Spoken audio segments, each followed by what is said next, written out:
খুব সরল তোর মতো একজন এ আমার জীবনে বড় প্রয়োজন।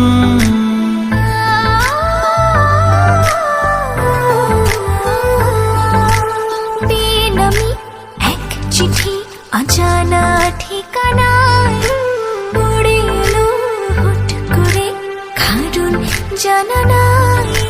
দু চোখ বুঝে দেখি তোকে স্বপনে গোপনে।